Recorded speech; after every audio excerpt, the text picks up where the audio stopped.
Hello guys, आज हम पढ़ने जा रहे हैं कृष्ण भक्ति शाखा की प्रमुख प्रवृत्तियाँ। कृष्ण काव्य की रचना एकाद अपवाद को छोड़कर प्रायः उन भक्त कवियों के द्वारा की गई जो किसी न किसी संप्रदाय से जुड़े हुए थे। सभी कवियों ने कृष्ण लीला का गान अपनी रचनाओं में मुक्त कंठ से किया है, किंतु अपने अपने संप्रदाय के सिद्धांत के अनुरूप राधा कृष्ण के बारे में उनकी अपनी धारणाएं एवं मान्यताएं हैं। संक्षेप में कृष्ण भक्ति शाखा की प्रमुख प्रवृत्तियां का विश्लेषण निम्नलिखित शीर्षकों के अंतर्गत किया जा सकता है। पहला है कृष्ण लीला का वर्णन। हिंदी के मध्यकालीन कृष्ण भक्त कवियों ने लोकरंजक कृष्ण की लीलाओं का उन्मुक्त गायन किया है। लीलानंद उनकी लीला का प्रयोजन रहा। अखंड आनंद में जीवन की आध्यात्मिक परिपूर्णता की अभिव्यंजना करना उनके लीला वर्णन का उद्देश्य है। उन्होंने इस लीला के उनके रूप चित्र कल्पित किए, जिनमें बाल कृष्ण की वात्सल्यपूर्ण लीलाएं प्रमुख है। कृष्ण भक्त कवियों ने अपनी रचनाओं में माधुर्य भाव को सर्वाधिक महत्व दिया। राधा कृष्ण और गोपी कृष्ण की प्रेम लीलाओं का श्रवण, स्मरण, चिंतन एवं गायन को ही कवि कर्म का पटाक्षेप मान लिया गया। राधा वल्लभ, चैतन्य, निम्बार्क और हरिदासी संप्रदाय के लगभग सभी कवि कृष्ण के प्रणय लीला गान में मग्न रहे।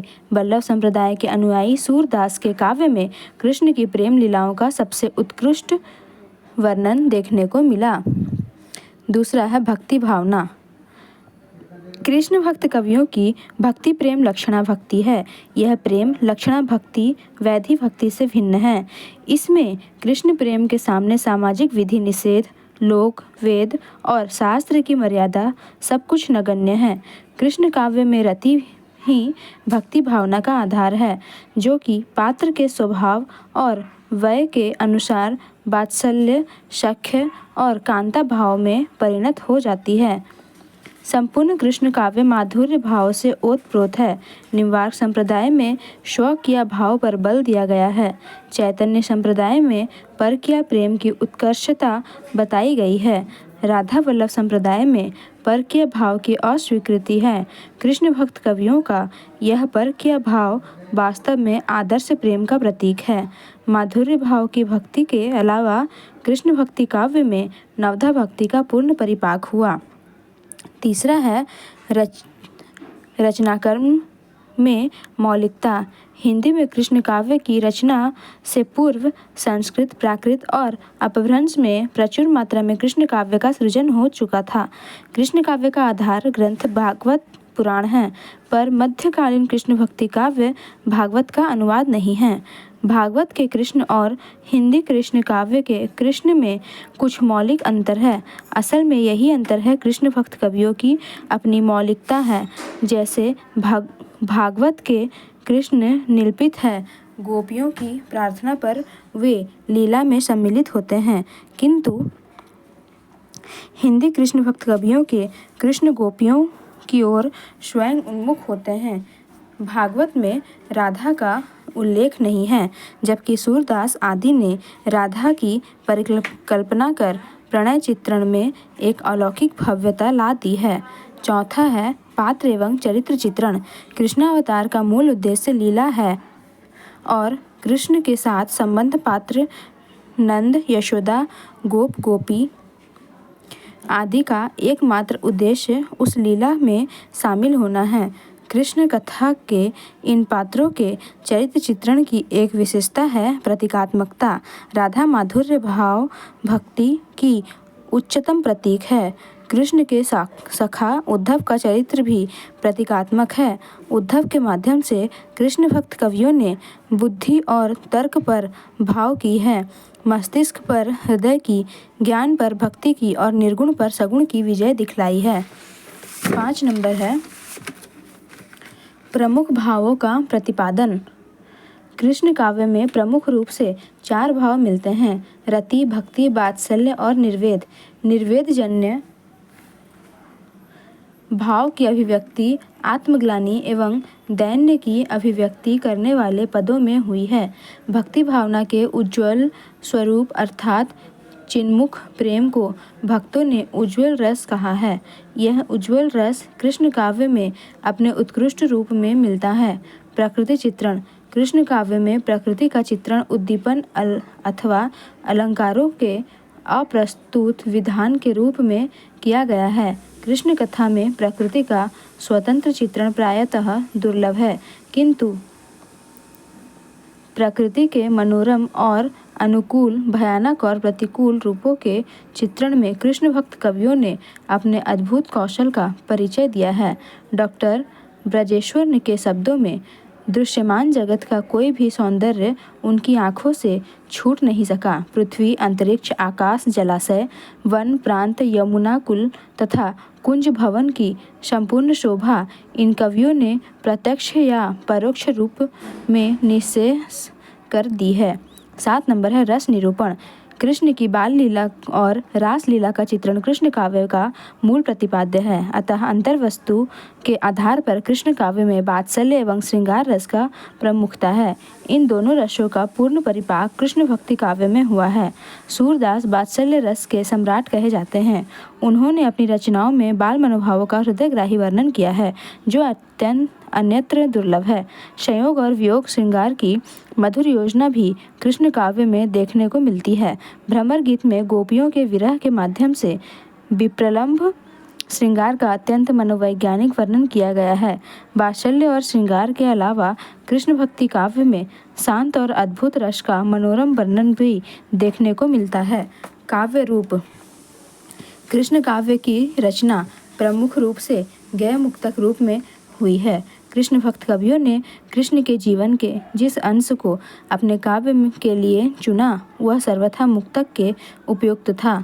मुक्तक के अलावा कृष्ण काव्य में कथात्मकता की मनोवृत्ति भी देखी जा सकती है। नंददास के भंवर गीत, रास पंचाध्यायी और हित वृंदावनदास का लाड सागर इस कोटि की महत्वपूर्ण रचनाएं हैं। कृष्ण काव्य में कृष्ण की संपूर्ण कथा देने का प्रयास ब्रजरत्नदास ने अपने ब्रजविलास में किया है। ब्रजविलास को कृष्ण काव्य परंपरा का एकमात्र प्रबंध काव्य माना जा सकता है। 9 नंबर में है कृषि और चारागाही संस्कृति का प्रतिपादन। कृष्ण काव्य को कृषि चारागाही संस्कृति के संदर्भ में भी देखा जा सकता है। इससे उसका लोक पक्ष सही ढंग से समझा जा सकता है। कृष्ण काव्य में कृष्ण के जीवन से जुड़ी मुख्य लीलाएं कृषि चारागाही संस्कृति का बोध कराती है। दूध, दही, माखन, गोचारण, वंशी वादन, उन्मुक्त लीलाएं, रास आदि इसी के परिचायक है। गोचारण को यहाँ विस्तार मिला है। कवियों ने इससे जुड़े अधिकांश प्रसंगों का उपयोग अपने काव्य में किया है।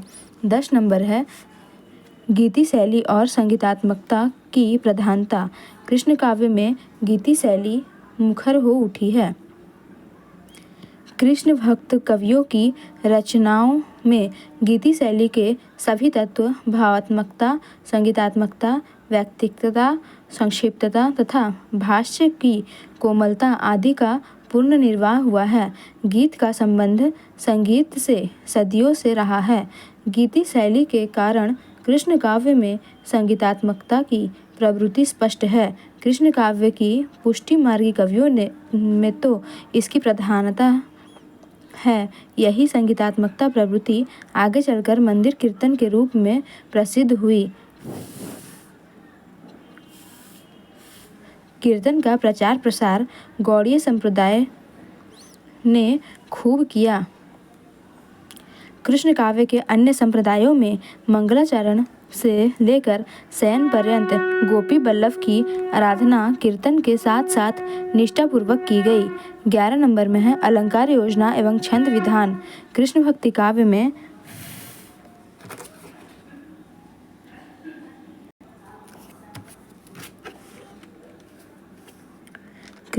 काव्य में अलंकारों के हृदयग्राही चारुता देखी जा सकती है। कृष्ण भक्त कवियों की रचनाओं में उपमा, रूपक, उत्प्रेक्षा, विभावना, असंगति, यमक, प्रतीप, अनुप्रास आदि अलंकारों का सौंदर्य यत्र तत्र देखा जा सकता है। कृष्ण भक्त कवियों का सादृश्य विधान भी अत्यंत सुंदर और चित्ताकर्षक है। अलंकार की तरह छंद विधान में भी कृष्ण भक्त कवि निष्णात थे। यद्यपि अधिकतर कृष्ण काव्य पदों में लिखे गए हैं, फिर भी कलात्मक प्रसंगों में इन कवियों ने चौपाई, चौबेला, सार, सारसी, कवित, सवैया, छप्पै, कुंडलिया, गीतिका, हरिगीतिका आदि छंदों का सफल प्रयोग किया है। 12 नंबर में है भाषा। भाषा किसी समाज की लोक संपत्ति है। इसमें लोक स्वयं को अभिव्यक्ति देता है। कृष्ण काव्य के सफल निर्वहन के लिए जिस संवेदना संपन्न, लयात्मक और मधुर भाषा की आवश्यकता थी, उसके लिए ब्रज भाषा पूरी तरह समर्थ थी। अतः कृष्ण भक्त कवियों ने अपने काव्यों में उसका सक्षम उपयोग किया। कृष्ण काव्य ब्रज संस्कृति का प्रतिनिधित्व करता है, इसलिए ब्रज भाषा कृष्ण चरित्र के लिए पूर्णतया उपयुक्त सिद्ध हुई। आगे चलकर यह इतनी लोकप्रिय हुई कि पूरे उत्तर भारत के साहित्य साम्राज्य पर शताब्दियों तक अपना एक छत्र राज करती रही। धन्यवाद।